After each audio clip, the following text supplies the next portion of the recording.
ঈদে টানা ৫ দিনের ছুটি পাবেন সরকারি চাকরিজীবীরা।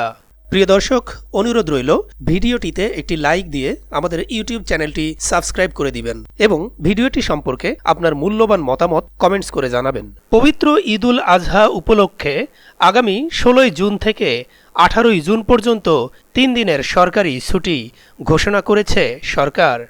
তবে ঈদের আগে ১৪ ও ১৫ জুন শুক্র ও শনিবার সাপ্তাহিক ছুটি হওয়ায় সরকারি কর্মচারীদের ছুটি শুরু হবে ১৪ জুন থেকে। অর্থাৎ তারা ছুটি কাটাতে পারবেন ১৪ থেকে ১৮ জুন পর্যন্ত।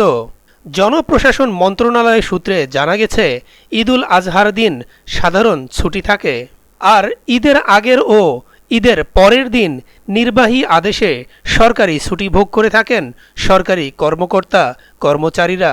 অন্যদিকে ঈদুল আজহার ছুটির পর ১৯ জুন থেকে নতুন সময়সূচিতে চলবে সরকারি অফিস। ওই দিন থেকে আগের মতো সকাল ৯টা থেকে বিকাল ৫টা পর্যন্ত অফিস করবেন সরকারি কর্মকর্তা কর্মচারীরা। ফলে ঈদের ছুটির পর সাপ্তাহিক ৩৫ ঘন্টার পরিবর্তে ৪০ ঘন্টায় ফিরছে অফিস সময়। বর্তমানে সকাল ৯টা থেকে বিকাল ৪টা পর্যন্ত অফিস সময় থাকলেও ঈদের ছুটির পর ১৯ জুন থেকে ৯টা থেকে ৫টা পর্যন্ত অফিস সময় চালু হবে।